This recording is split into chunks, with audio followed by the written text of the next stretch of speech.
नमस्कार, मी विजय प्रजापती. आज आपण पाहत आहात JTMPचं ऑफिशियल यूट्यूब चॅनल आणि आज आपल्या पॉडकास्टमध्ये आपल्या सोबत आहेत JTMPचे माजी अध्यक्ष डॉक्टर गणेश इंगवळे सर. सर, तुमचं स्वागत करतो मी पॉडकास्टमध्ये. सर, JTMP म्हणजे काय? JTMP म्हणजे जुन्नर तालुका मेडिकल प्रॅक्टिशनर्स असोसिएशन. ही महाराष्ट्रातली कदाचित डॉक्टरांची सर्वात मोठी असोसिएशन आहे की ज्यामध्ये सर्व प्रकारचे डॉक्टर्स, जनरल प्रॅक्टिशनर्स पासून सुपर स्पेशालिस्ट, अगदी सर्व प्रकारचे डॉक्टर्स आपल्या तालुक्यामध्ये राहून अतिशय चांगली प्रॅक्टिस करतात. वर्षभर चांगले चांगले उपक्रम राबवतात. डॉक्टरांसाठी वैविध्यपूर्ण असे कार्यक्रम, स्पोर्ट्स असेल, कल्चरल असेल, आणखीन काही ॲक्टिव्हिटीज असतील, CMEज असतील, कॉन्फरन्स असेल, असे सर्व प्रोग्राम्स आपल्याकडे होतात. आणि अनेक सामाजिक उपक्रमसुद्धा, म्हणजे त्याच्यामध्ये वृक्षारोपण असेल किंवा जनरल लोकांसाठी कॅम्प असेल, असे बरेचसे उपक्रम आपण राबवतो. आणि गुण्यागोविंदाने एकत्रपणे एका तालुक्यापुरती मर्यादित असणारे सर्वात मोठी असोसिएशन कदाचित महाराष्ट्रातली नव्हे, भारतातली असावी असं मला वाटतं. कारण आपल्याकडे 540 डॉक्टर्स आहेत. आणि द होल सिनारिओ इज की दिस इज JTMP. नाईस. सर, तुम्ही ज्यावेळेस अध्यक्ष होतात, मला वाटतं 16 ते 17. 2017, याच्यामध्ये तुम्ही काय काय कामं केली, काय सांगाल? 2016-17 हे वर्ष खरं तर मला असं अभिमानाने सांगावं वाटेल की जुन्नरच्या डॉक्टरांमध्ये माझ्यापेक्षा अनेक मंडळी सिनियर होती, तरीसुद्धा त्यावर्षी मला जुन्नरच्या डॉक्टरांनी JTMPचं प्रेसिडेंट व्हायची संधी दिली. खरं तर मी त्यांचा त्याबद्दल आयुष्यभर ऋणी राहील. आणि ती संधी दिली आणि त्या संधीचं मी सोनं केलं, कारण हे सर्वजण माझ्या पाठीमागे आणि इनफॅक्ट माझ्या बरोबर अगदी 100% उभे राहिले. 2016-17 जेव्हा मी अध्यक्षपदाची सूत्र हाती घेणार होतो, जेव्हा माझं नाव डिक्लेअर झालं एका मीटिंगमध्ये लेण्यात, त्याच्यानंतर आम्ही प्री इन्स्टॉलेशन सुद्धा आम्ही आधीच्या अध्यक्षांना सांगून म्हटलं की आमचा टर्न सुरू होतोय, तर आम्ही प्री इन्स्टॉलेशनचे सुद्धा 2 प्रोग्रॅम्स, त्यातला पहिला होता रंगपंचमीचा, जो आम्ही MTDC माळशेज घाट इथे अतिशय थाटामाटात मोठ्या उत्साहात साजरा केला. त्याला बरेचसे मेंबर्स आलेले होते. त्याच्यानंतर वुमन्स डे, तो सुद्धा आम्ही सर्वांसाठी, आपल्या असोसिएशनसाठी घेतलेला होता. तर तो हॉटेल रतन एक्झिक्युटिव्ह इथे झाला. त्याच्यानंतर मग माझं इन्स्टॉलेशन, म्हणजे जो सुरुवातीचा प्रोग्राम असतो, अध्यक्षपदाची सूत्र माझ्याकडे आली. आणि अध्यक्षपदाची सूत्र हातात आल्यानंतर आम्ही त्यावेळेला त्याच्यामध्ये काही 3-4 महत्त्वाच्या घोषणा केलेल्या होत्या. की त्यावेळेस सुद्धा JTMPची एक वेबसाईट जी होती www.jtmp.in, तेव्हा मी ती पुण्यातल्या एका कंपनीला त्याचं टेंडर देऊन आपण ती सुरू केलेली होती. पण ती साधारणतः 1 वर्ष 1.5 वर्ष ती वेबसाईट सुरू होती. पण म्हणावे असे इनपुट्स त्यावेळेला आपल्याला ते मिळाले नव्हते, त्यामुळे ते नंतर डिस्कंटिन्यू झाली. पण ती आपण तेव्हा सुरू केलेली होती. त्याच्यानंतर आपण असं ठरवलेलं होतं की वर्षभरामध्ये आपल्याला वृक्ष संवर्धन करायचं आहे. त्यामुळे अगदी सुरुवातीच्या इन्स्टॉलेशन पासून प्रत्येक CME असेल आणि कल्चरल प्रोग्राम, सगळ्या प्रोग्राम्समध्ये अगदी कॉन्फरन्स पर्यंत आपण येणाऱ्या प्रत्येक गेस्टना आणि जमेल तेवढ्या आपल्या सदस्यांना प्रत्येक वेळेला एक झाडाचं रोप जे कॅरी करता येईल, आणि ते सुद्धा पेपर बॅगमध्ये देत होतो, म्हणजे प्लास्टिक वापरायचं नाही असं ठरवलं होतं. त्याच्यानंतर आणखीन एक आपली थीम होती की सेव्ह वॉटर. त्याच्यात आपण असा एक लोगो दिलेला होता की respect every drop of water, whether from the sky or from the eye. म्हणजे सर्वांना रिस्पेक्ट पण द्या आणि respect every drop of water. त्यामुळे minimum water consumption, save water आणि त्याच्याबरोबर प्लांटेशन, ही एक अशी म्हणजे सर्क्युलर थीम होती. त्याच्यानंतर आपण असं ठरवलेलं होतं की प्लास्टिक खूप कमी यूज करायचं. त्यामुळे जे मोठे 2-3 प्रोग्राम्स झाले वर्षभरातले, त्याला आपण श्री कुलकर्णी म्हणून होते पुण्यातले, तर त्यांच्याकडून स्पेशली बांबूच्या प्लेट्स मागवलेल्या होत्या. म्हणजे बांबूच्या झावळ्यांपासून आणि बांबूपासून तयार केलेल्या प्लेट्स, सगळं म्हणजे त्या कार्यक्रमामध्ये पूर्ण आपण बायोडिग्रेडेबल मटेरियल वापरलेलं होतं. आणि अन्न कुठेही वाया जाऊ नये म्हणून प्रत्येक वेळेला प्रत्येक कार्यक्रमामध्ये आपण स्लोगनही लिहून ठेवायचो फ्लेक्सवरती की उतना ही लो थाली में व्यर्थ न जाए नाली में. हा. तर हे एक थीम आपण ती पूर्ण वर्षभर राबवलेली होती. मोठे मोठे फ्लेक्स लावलेले होते प्रत्येक वेळेस.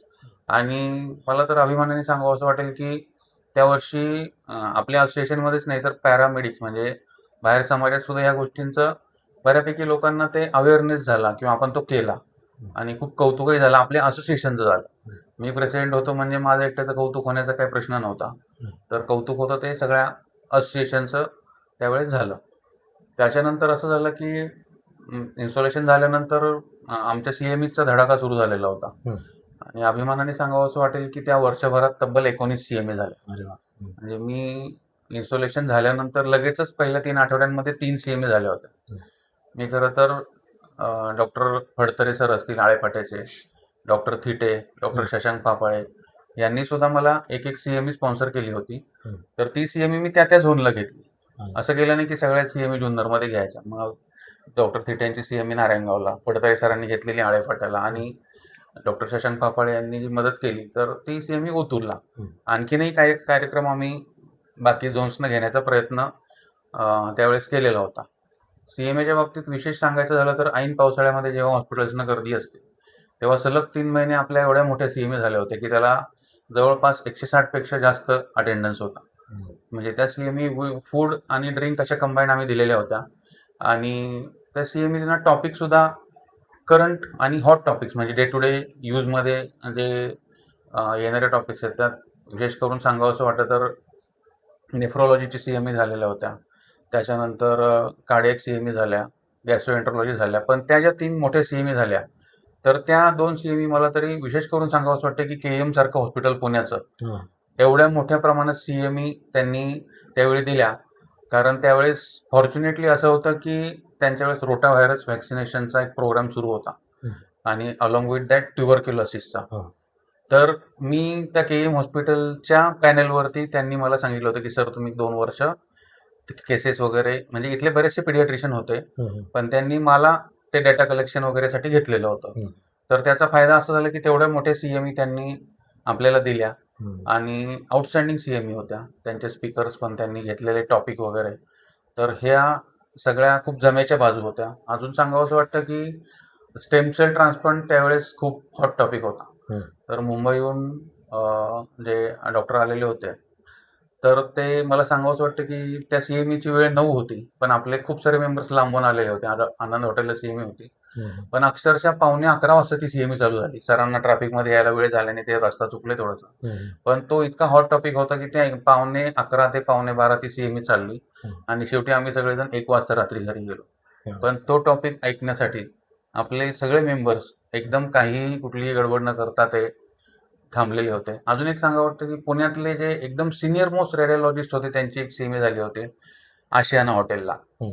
तर सरांना जेमतेम असं धरून उभं राहता येत होतं अशी त्या सिनियर सरांची ताकद होती त्यावेळेला. पण त्यांनी जी सीएमई घेतली ती सीएमई जवळपास त्यांनी ॲबडोमिनल एक्सरेज वगैरे सर्जिकल एक्सरेज त्यांनी खूप दाखवले. त्यावेळेस आपले खूप सारे सर्जन होते. आपले मोकाशी सर, आपले जुन्नरचे तालुक्यातले बाकीचे सर्जन्स आणि खूप मोठा क्राऊड होता. तर दॅट वॉज आउटस्टँडिंग टू से की एवढा सिनियर माणूस एवढ्या तळमळीने त्यांनी ती सीएमई घेतली आणि त्या सीएमईला अक्षरशः पिन ड्रॉप सायलेन्स होता. म्हणजे न भूतो असे पाहिलेले एक्सरेज त्यांनी जे आम्हाला दाखवले आम्ही पण चक्रावून गेलो की म्हटलं एवढ्या तळमळीने कोणीतरी येऊन एवढं लेक्चर देऊ शकतं. त्यावेळेस दुसरा पण एक टॉपिक घेतलेला होता ईसीजीचा. पण असं काही सांगावं वाटतं की अशा सीएमई झालेल्या होत्या की ज्या खरोखरच म्हणजे आम्ही विसरूच शकत नाही. सीएमईचं सांगायचं झालं तर सगळ्यात शेवटची सीएमई आम्ही कुठली कधी व्हावी ज्या दिवशी कॉन्फरन्स झाली त्या दिवशी रात्री पहाटे आम्हाला झोपायला 4 वाजलेले होते सगळं आवरून. आणि त्याच्यानंतर दुसऱ्या दिवशी लगेच ती एक सीएमई आधी वेळ नव्हता घ्यायला म्हणून निओनेटल रिससिटेशन हा जो प्रोग्राम असतो त्याची सीएमई डॉक्टर सागर लाड आणि त्यांच्या टीमने घेतलेली होती. तर त्यांची सगळी टीम इथे आलेली होती. सर्व सरकारी दवाखान्याच्या नर्सेस ज्यांना हा रिससिटेशन प्रोग्राम आणि पिडियाट्रिक हॉस्पिटलच्या नर्सेस जवळपास 126 लोक तिथे अटेंडन्स त्यावेळी होता त्या सीएमईसाठी.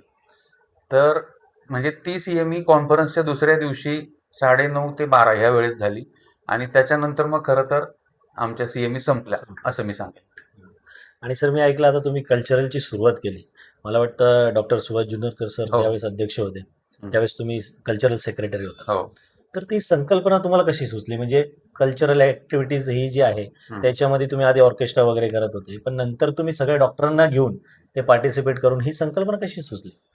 त्यावेळेला खरं तर आम्ही जेव्हा सुरुवातीला असोसिएशनमध्ये आलो तेव्हा आम्ही कल्चरल प्रोग्राम साधारणतः नारायणगावलाच व्हायचे.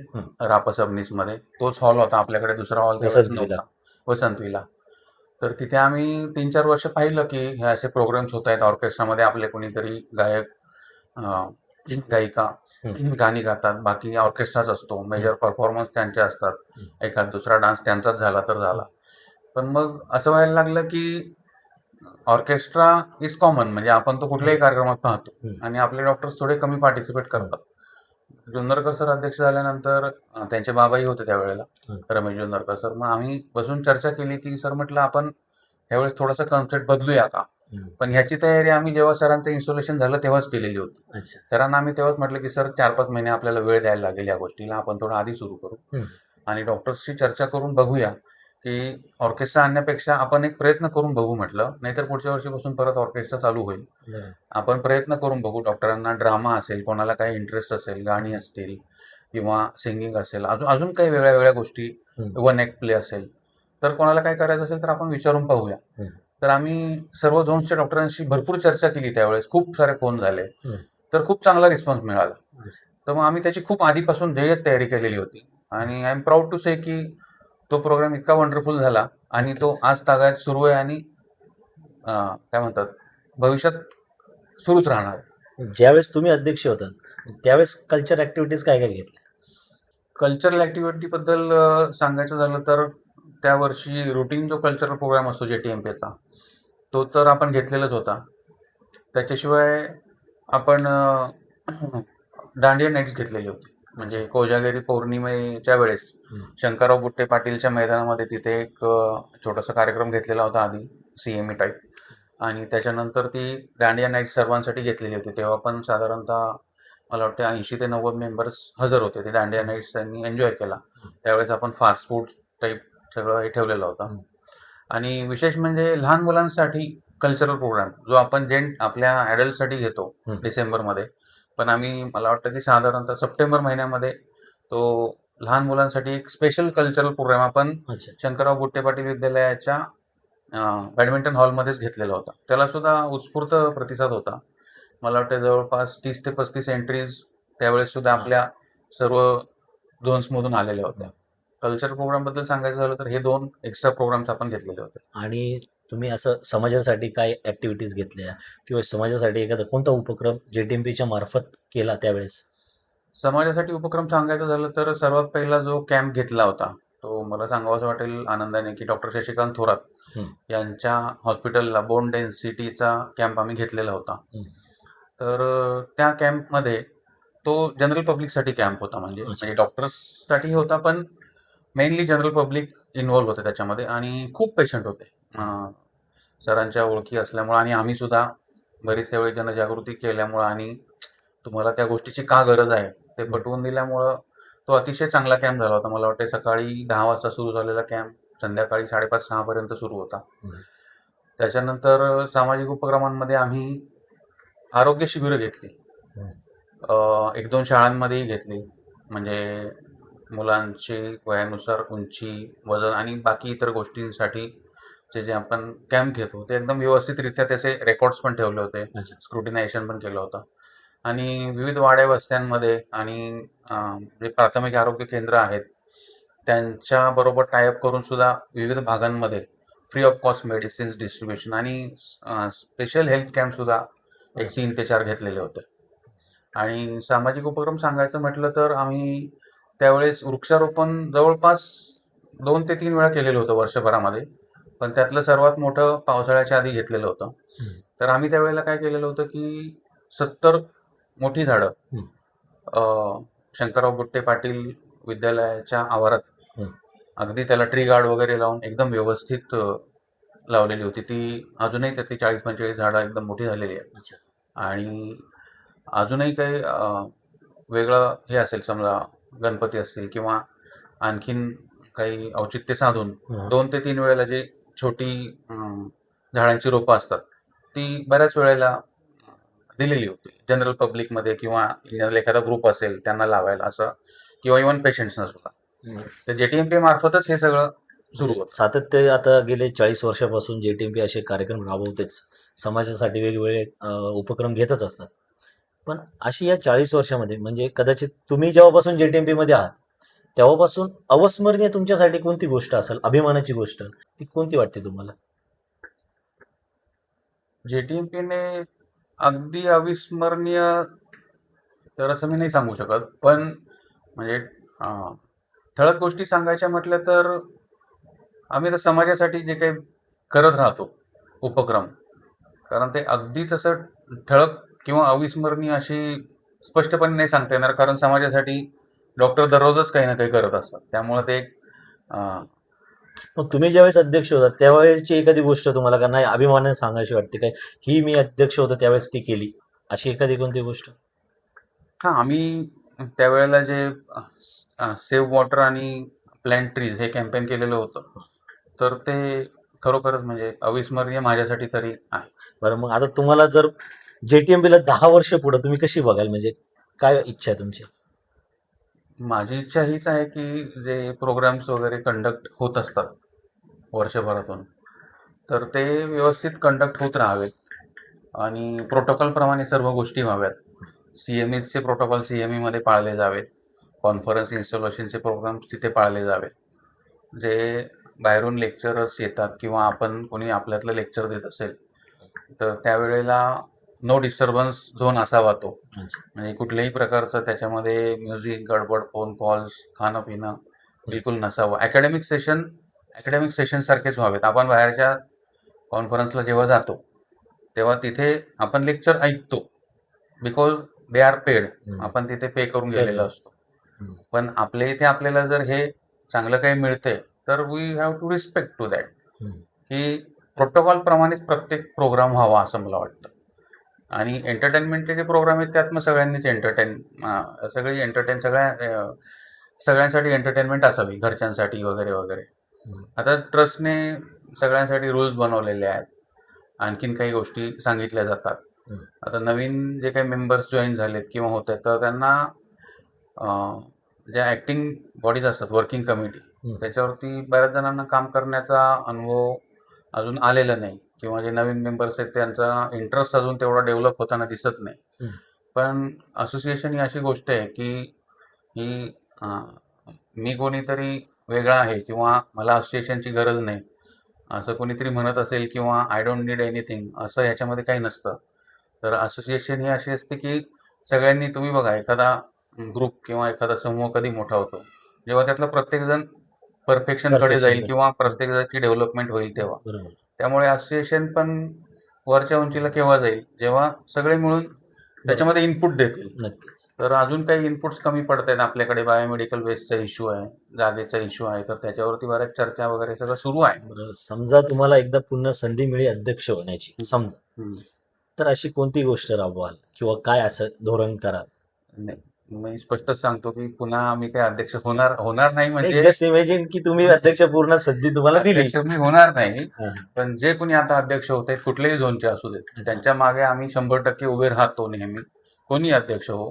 आता जुन्नर झोनचाही पुढे कोणी अध्यक्ष होईल, नारायणगाव, आळेपाटा, ओतूर, कोणीही होत, संकल्पना राबवणं, त्यांना सांगणं, नवीन नवीन गोष्टी एखादी सांगणं. तुमच्याकडून सुचवली गेली असेल किंवा तुम्हाला आता Input- वाटत असेल काही झालं पाहिजे JTMP हा, मध्ये, आता आम्ही जेव्हा असं? ट्रस्टचा मी उपाध्यक्ष होतो, किंवा आताही जे कोणी अध्यक्ष उपाध्यक्ष असेल, सर्व वर्किंग कमिटी असते ट्रस्टची, तर त्यांचे प्रयत्न वर्षानुवर्ष सुरूच आहेत की बरं. आपल्याला चांगली जागा असावी, आपला एखादा मोठा हॉल असावा. हो. मे बी तो आपण म्हणतो ना, ते बिल्ड अँड यूज तत्वावरती म्हणजे देताही यावा, किंवा बायोमेडिकल वेस्टचा इश्यू असेल, किंवा आपले मेडिकल लिगल काही इश्यूज असतील, किंवा आणखीन काही असेल, तर मला एक असं वाटतं की माझी मनातली इच्छा अशी आहे की आपल्या डॉक्टरांसाठी वेगळं स्पोर्ट्स कॉम्प्लेक्स असावं.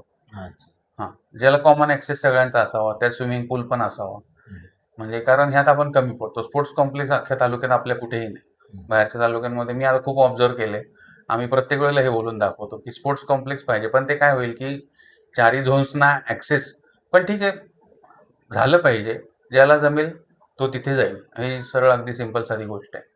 पण ते मस्ट आहे म्हणजे माझ्या दृष्टीने तरी. एक सांस्कृतिक भवन असं की ज्याच्यात स्पोर्ट्स कॉम्प्लेक्स पण असेल आणि सगळं एंटरटेनमेंट पण असेल. तुम्हाला म्हणजे कुठल्या बाहेरच्या यांना रिसॉर्टला इकडे तिकडे जाऊन जाण्यापेक्षा आपल्या स्वतःच्या सांस्कृतिक भवनात जाऊन तुम्ही दिवसभर एन्जॉय करू शकता किंवा फिटनेससाठी सुद्धा यू कॅन यूज दॅट. बरं. असं काहीतरी करायला हरकत नाही आणि ते करू शकतो. नक्कीच. तुम्ही ज्यावेळेस अध्यक्ष होता त्यावेळेस ट्रिप कुठे गेली होती? त्यावेळेस आम्ही ठरवलं होतं की आपण ट्रेक अरेंज करायचे जास्तीत जास्त. तर तेव्हा आमचा एक ट्रेक झाला होता तो भोरगिरीला झालेला होता. त्या धबधब्यापर्यंत to and fro. It was wonderful. हं. आणि दुसरा एक ट्रेक होता तो असा होता की आम्ही इथून नाणेघाटामध्ये गेलो. तिथून त्यांनी आम्हाला ड्रॉप केलं आणि नाणेघाटातून आम्ही माळशेज घाटामध्ये उतरलो होतो. तो एक अविस्मरणीय होता आणि त्या ट्रेकची खासियत ही होती त्या नाणेघाट टू माळशेज की प्रत्येकाने स्वतःचा डबा आणलेला होता. अच्छा. म्हणजे असं कोणी करत नाही ट्रिपला. पण आम्ही सांगितलं होतं की तिथे हॉटेल्स आहेत म्हटलं तर आम्ही तुम्हाला पार्सल देऊ. हं. पण सगळ्यांचं म्हणालं की नको आपण होममेड फूड एन्जॉय करू. म्हणजे अगदी शाळेत जशी ट्रिप ट्रिप एन्जॉय करतो हो तशी ती तसं. ट्रिप आम्ही खूप एन्जॉय केली. हं. आणि पूर्ण दिवस तो ट्रेक होता. छान होता. थोडीशी भीती होती मनात. पण अच्छा. अतिशय चांगला ट्रेक झाला. त्याच्यानंतर आम्ही अजून एक ट्रिप जी केली होती ती सांगावंसं वाटतं की आनंदवन हेमलकसा ताडोबा. हं. आमटे बाबा डोंबिवली आमटे. जिथे हां. तर तिथे असं आहे की सगळ्या गोष्टी ह्या सेल्फ सर्व्हिस आहेत. हं. म्हणजे तुम्ही आपलं जेवणाचं ताट वगैरे स्वतःच धुवून दोन ठेवायचं वगैरे म्हणजे बरोबर. सेल्फ सर्व्हिस सेल्फ टाईप सगळ्या सर्व्हिस. गोष्टी आणि तिथे खरोखर पाहायला मिळतं की how people have to live. हं. म्हणजे तशा एक्स्ट्रीम कंडिशन्समध्ये त्यांना इम्प्रोव्हाइज करणं किंवा हॅपी राहणं बरोबर. ही काय गोष्ट आहे किंवा ती डेडिकेशन काय आहे. तर ते आम्हाला त्या ट्रिपमध्ये खूप शिकायला मिळालं. अंदमानलाही आमची त्यावेळेस ट्रिप ठरलेली होती पण काही कारणास्तव ती रद्द झाली कारण पुढचे बरेचसे प्रोग्राम पेंडिंग राहिले होते. अच्छा. तर हे असे एवढ्या 3 एक ट्रिप खूप सुंदररित्या झाल्या. छान. तर आज सरांनी आपल्याला JTMP बद्दल बरेच काही त्यांचं मार्गदर्शन केलं. तर असाच आमचा हा पॉडकास्ट तुम्हाला जर आवडला असेल तर त्याला लाईक करा, शेअर करा, सबस्क्राईब करा. आणि सर आमच्या दर्शकांना काय सांगाल? दर्शकांना तेच सांगेन की भरपूर लाईक आणि सबस्क्राईब करा.